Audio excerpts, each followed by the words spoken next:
All right, this is Ninth Lit on Friday, September 10th, and we have just written a journal about talents that people have. And this is because Beowulf had to do this several times in the book. He had to describe his own ability to kill Grendel in his past. So I'm opening it up. You don't have to share it. Anybody want to share what you do well, just one thing that you do well? Yeah. I mean, I'm a very good soccer player. My dad played throughout his childhood and then in college, and he wanted Clay and I to be soccer players too. So from a very young age, Clay and I pretty much grew up soccer. And for him, it's more of a sport, but for me, it's more of like an escape. Because whenever I'm playing soccer, I kind of feel free and stress free as well, and it's kind of just like my happy place. Cool. And it's easy to know if you do a sport well. I mean, you make the team, you start, people applaud you. That's one thing I love about sports. You kind of know when you're good. Other people are constantly, they want good players. Coaches want good players, teammates. So you don't have any problem. Good job. Thank you. Yeah. I'm consider myself a fairly good golfer. My dad plays. My grandfather played. His dad played. My uncle plays. Like my whole family pretty much plays. So like for me, it's kind of like a family sport. Pretty much like we always have like friendly competition. Sometimes like when we go on trips together, like there'll always be like everybody just goes out and golfs while like the women like go shopping or whatever. Because that's what we did in 4th of July down in South Carolina. And so it's really just like friendly competition. Like my cousins will play too. So I mean, it's Cool. That's ideal if you can do that with a group of people. Running, which is something I've always done, it's basically an individual sport, but it's great when you get to run with people who you can run with. People that are about that's wonderful. Leah, did you have something? Yeah. Well, I'm a competitive dancer, but I don't really like the idea of thinking that just like dancing is the only talent that I have, because I'm probably gonna like quit at some point. But I really I love laughing, and I love making other people laugh. So that was kind of like one of the things that I put, because like laughing or making other people laugh might not really be a talent, but like it's a good thing. I mean, I don't like to put it in terms of money, but people make a lot of money making people laugh. I'd say that's it. I agree. I think some people are just naturally funny, and I always admired that. I love people that can make me. I can remember 2 or 3 people in my life that just really had a great sense of humor. So that's a blessing. Anybody? Yes, Rebecca. Mine's like the same route as Leah, as in like I didn't really write like a physical talent, I Well, guess. any talent doesn't Yeah. matter. Okay, I don't know how to word this, but basically I would say one of my biggest talents is like being able to like be a good listener for people, and like to talk to people whenever like they need advice and stuff. And I like really enjoy doing that. Like I love like helping people with stuff, and like kind of like just like, this can sound weird, but like maturity level wise, like my mom has always told me like with having like 3 older siblings, I just have grown up with like older people, so it's like maybe more like mature in that way. But like I know like with that talent, that's kind of something that I want to use in the future to help others. And so like that's like I'm just passionate about like I know the feeling of like getting it all off your chest when like you need someone. But yeah.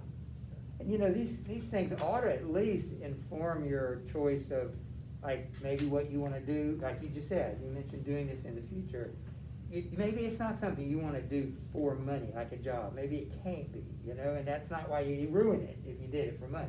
Like if you had to play, maybe you want to make money playing golf, but maybe you just want to have fun, and it would ruin it. I had a roommate in college. He was terrible when he didn't play well, and he couldn't play. It was all up here. It was a good golfer, but he just up here. And so if you play for fun, man, he was great. So there's some things you don't want to put a money, and yet, why not? What do you do well? Maybe this is where I should go to school. Maybe this is where I should plug in somewhere. So it's really good that you know what you do well. That's good. Yes. I All right. like volleyball. Cool. Yeah, I've been playing for a while. I've like Leah said, I'll probably like stop at some point, cause I don't really plan to play in college or get really like too serious with it. But yeah, my first practice I was able to like pass and stuff, pretty good. But also like Caldwell's kind of stressful because there's a lot of good players, so sometimes you feel like you're not that good, but people always like say I'm doing a good job. So. Great, I'm sure you are. And wouldn't you wanna play with the best? That seems to me that would be, maybe that's one why we're good, because people, when I go to Caldwell, partially to play volleyball, they're really good, and that makes you better, but, yeah. So it's not that I'm talented at this, I wanna try it because my dad, he was a professional hockey player. He started playing hockey when he was 6 and played until like mid-30s. Where'd you grow up? Up north? He grew up in Frankfurt, in Oh, Germany. Germany. Yeah. They've got snow there, I'm pretty sure. Yeah, he grew up near Frankfurt, and he played hockey since he was 6 till he was in his 30s. He was also a chef, so I'm learning how to Yeah. cook from him. So I wanna learn both of those. And another thing, I hope you are giving your parents credit, but you notice the role that they're playing. You know, you're almost, you're imitating. You see something your dad did, you want to imitate that. Your parents are telling you do this well. I mean, your parents are the first teachers in your life, the most important, and one day you'll be that. But I just hear the importance of parents and guardians and coaches and teachers. You know, you don't know if you're good at something until somebody tells you. Anybody else? I'd love to hear anything else, and that'd be fine if you don't. It's okay to know it. I hope you do know what you do well, and it's okay not to tell people. People will notice eventually. But yeah. This is kind of like what Leah said. I don't know for the talent either, but I'm good at like if there's someone somewhere, I'm good at making friends. Like God gave me a gift to have the charisma and the courage to like go up to somebody and start, because it's helped me through my childhood, because there's someone at the park or there's someone here. I talk to them, make friends with them, and I get to play with them and then play with them again. But it's also gonna help in the future, because you never know like who you can, if you make friends with somebody who's important and then they see that you're this nice person, then they offer you a job and all this and that. So having that ability is definitely gonna help in the future. Yeah, that is a real gift. What you just said, making friends. One of my sons particularly is good, and he always picked people, you know, looking for the people that didn't seem to have a friend. He wasn't a guy that would join the most popular group of friends. That was fairly easy to do. He would always keep his eye out, and to this day, he's 38 years old. To this day, people really like him, and the way he treats them. He's won these friends, like you're talking about. I mean, he earns their friendship, because he didn't become their friends when they were friends and popular or anything. He just said, looks like you need a pal. And some of those people, 20 years later, are still, I can think of two, that still consider him really good friends. They're real good friends. They were people that were just sort of on the outskirts of, you know, 9th grade, 10th grade social groups. And they're still friends 20 years later, yeah. I don't know if this is considered talent, but because I have my learner's permit when I'm driving, I will zone out, and my muscle memory will just keep me going. I'll stop at the stoplight, subconsciously do that. We'll be praying for you. And then I'll reach my destination, I'm like, I should have died. Yeah. That was supposed to happen. Remind me never to drive with you. Yeah. It, like, you just like focus. Guys, on you're- it, and, like, you just. You're fully warned. Thank you for saying that. Yeah. We get coffee or something. No, like, I'll just like hyper focus on it, I'll just like focus on like the road, and just like, I pretty much like understand, like, zone out and just like continue on it, not doing anything else, just like focusing on it. Well, that sounds like the opposite of zoning out. You said you're zoned in to driving. Yeah. That's the opposite. But like, I'll like unconscious, like I won't realize it until like I'll subconscious, I I feel won't like that realize it happens until when like I you're get walking. there. I'll be on my phone and somehow I'll get somewhere and like, You're like, I have no idea how I got here because I was staying on the whole time like my feet. I was stuck behind Owen in the carpool today, and I was like close to being late, and so I was like, oh my gosh, drive, to the person that my mom went around and I saw was Owen, and he looked so scared and I felt so bad. Well, But- just be careful as you're doing it, and you know, people have walked off in New York City because they're looking at this, they walk down and into the subway train. Just be careful. We were visiting and my mom walked across the street when it was supposed to be the car's turn to go. I don't know how she survived that, but she did. Well, all right, well, good job. We'll write another one Monday. Let's take a look, we're on page 47, I know that, I just don't know where on 47. I think it's bottom of the page, or top of the page, actually. You ever do this, gotta figure out where you are in the book, that's where. Yeah. When I'm reading a book that I really enjoy, I don't do that, because I don't, in fact, I don't like books to end. Have you ever read a book that you didn't want to end? Yes. I'm sure you've seen a movie that was so good that you didn't want it to be over. And then the next one is never as good as the first one, but, anyway, we are coming along. We're about a quarter of the way through, yes. I wasn't here when we started this, but like while we're reading, are we supposed to be answering these? Yeah, we are actually on question number 15. We've answered, and we've done these together, and I'm not promising that's how we'll do it for the rest of the year. In other words, I'm gonna forget these are questions here. I'm gonna just go on and do our thing, and, so I might miss one or two, but I wanted to make sure you got them. So we're on, I think we're halfway down about 688, about halfway down the page 47. I'll start. Did we answer yeah. Yeah, we answered 14. Did you say we did 15? No, not 15. Okay, 15. I like 17. And 17, there's a sample, number 17. I'll go ahead and read it. 3 references to God's authority. Look at the one we just finished, 685, 86, 87. These are the line numbers on page 47. And may the divine Lord in his wisdom grant the glory of victory to whoever side he sees fit. So that's an example of number 17, 3 references to God's authority. Ultimately, you recognize that God will determine who wins this game. Now, does he care about games? Yes. And I don't know how that works. Does he really care that, the Buccaneers beat, where they played last night? Who did they play last night? The Cowboys. Does he care about that? Of course he does, and yet, does he have a side? Of course not. He has a side, but it's not, those two. His people are his side, the people that are his.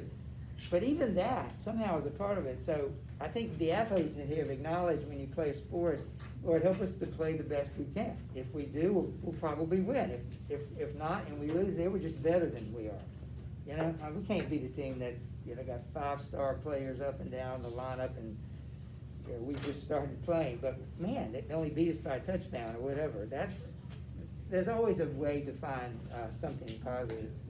So here, let's take a look at it. This is page 47, 688. I think this is, who is this? This is the narrator, I think. This is the narrator. And then down the brave man lay his bolster. So this is nighttime. This is Herod, and they are going to sleep. And they know Grendel comes at night. So these are the Danes. The Danes are out of there. These are the Geats. These are Beowulf's guys. Then down the brave man lay his bolster under his head, and his whole company of sea rovers at rest beside him. None of them expected he would ever see his homeland again or get back to his native place and the people who reared him. I imagine on 9/11, a lot of those people in that airplane over Pennsylvania, they knew the chances weren't that good. Did you know sorry, but this is so interesting. They took over the plane. The one in Pennsylvania, you've heard this story, right?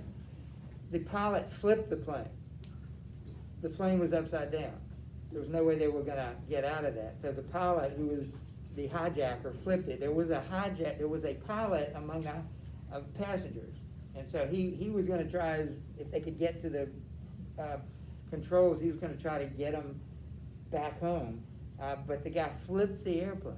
Can you imagine that? Can you imagine seeing that, an airplane, a huge 747, upside down flying 100 feet off the ground is what it did. And if you go up there, apparently they have these walls or these monuments that start up here and approximate, or maybe they know exactly the path. It's the exact path of the airplane as it came into that field in Pennsylvania, and the exact height. So each wall, what? No, yeah, and the exact height of these monuments, or the exact height the airplane would have been at that point over this field, and it went right into the field. Big, I mean, everything was eviscerated. You know, the human body going 600 miles an hour. I mean, it was impossible. Anyway, they knew they were going to die. How do you figure that? And we'll never know what their last thoughts were, except for the phone calls. We heard the guy say, "Let's roll," and they knew something was up. The people that were listening, something was up. The wife that heard her husband say, "Let's roll," they were going to take this thing over or die trying. They literally did what Beowulf said he was going to do. We're either going to take this plane or die. They didn't have a lot of options. I'm sorry, can I please use Yes. the machine? Okay, none of them would ever see his homeland again or get back. They knew too well the way it was before, how the Danes had fallen prey to death in the meat hall. But now listen to this, another example of number 17. But the Lord was weaving a victory on his war loom for the weather geese. Through the strength of one, they all prevailed. They would crush their enemy and come through in triumph and gladness. The truth is clear. God Almighty rules over mankind and always has. So all of that is part of the answer, number 17. Volunteers, we don't have a lot of time, so anybody want to volunteer? Maybe we'll go to, okay, thank you for volunteers. Then out of the night. Then out of the night came the shadow stalker, stealthy and swift. The hall guards were slack, asleep at their posts, all except one.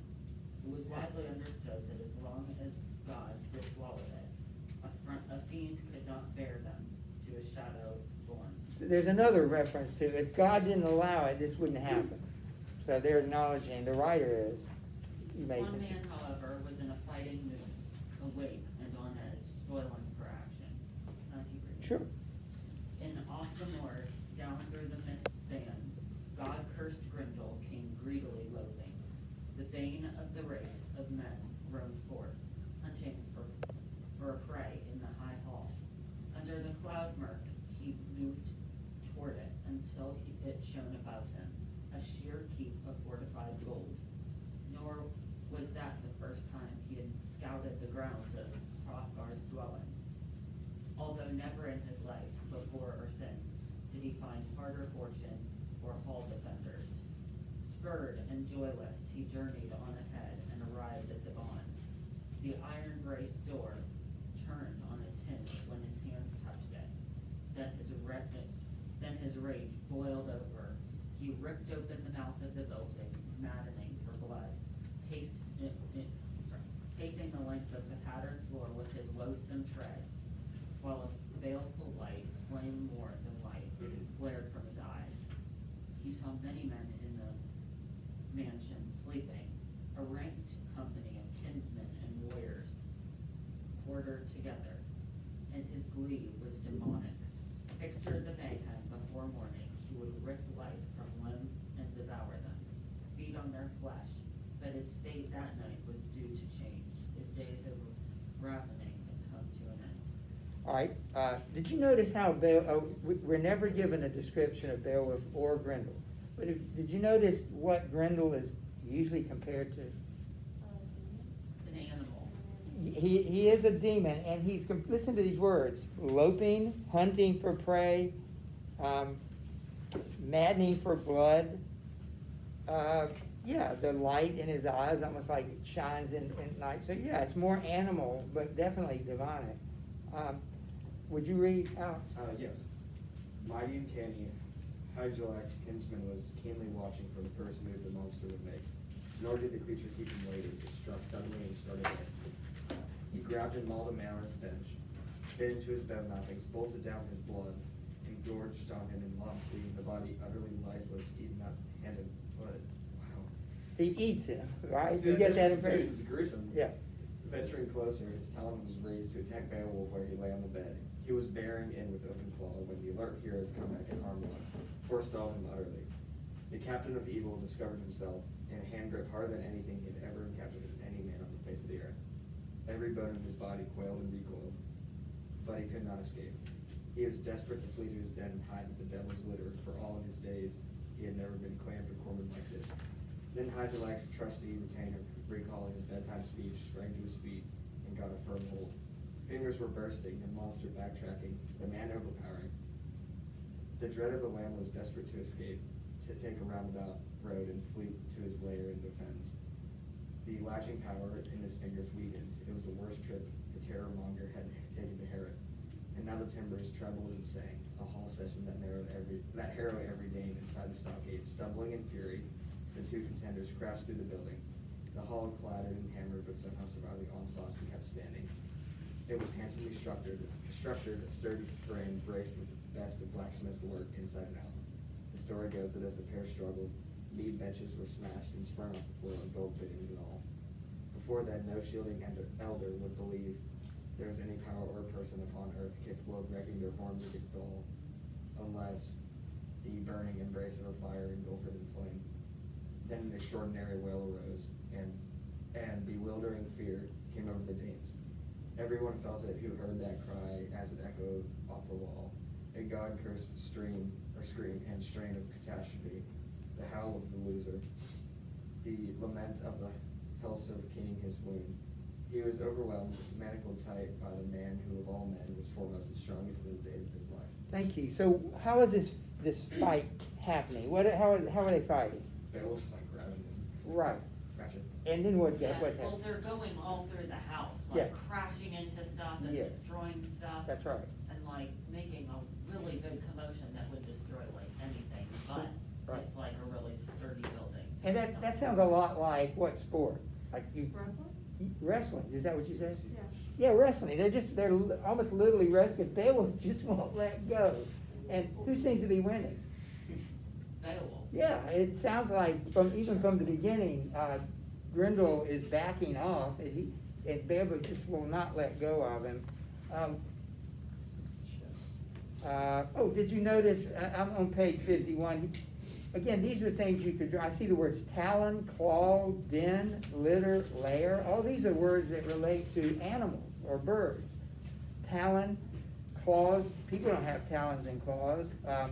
Den. People don't live in a den or a lair, and they don't have litter. You know. So again, this is very human or very animal-like. Jaden, do you mind reading at least to the bottom of the page there? But the Earl's troops leader was not inclined to allow his color to depart alive. He did not consider that life of much account to anyone anywhere.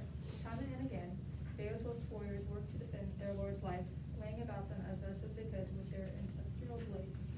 Stalwart in action, they kept striking out on every side, seeking to cut straight to the soul. When they had joined the struggle, there was something they could not have known at the time, that no blade on earth, no blacksmith's art could never damage their demon of fire. Yeah, would you read that little paragraph? He had conjured the horns from the cutting edge of every weapon, that his going away out of this world in the days of his life would be agony to him, and his alien spirit would travel far into the fiend's keeping. All right, one interesting thing about Grendel, the warriors of Beowulf try to pierce him with their swords. What happened? It doesn't work. It doesn't work. Why? Because, I mean, it says that no, worker in the blacksmith makes good sponge. And why is that? Look at the top of the page. He, that is Grendel, had conjured the harm from the cutting edge of the heavy weapon. It's almost like Grendel, being demonic, was able to magically dull the swords of the warriors. So he's not only a demon and an animal, but he's also like a wizard. All right, so let me check this out.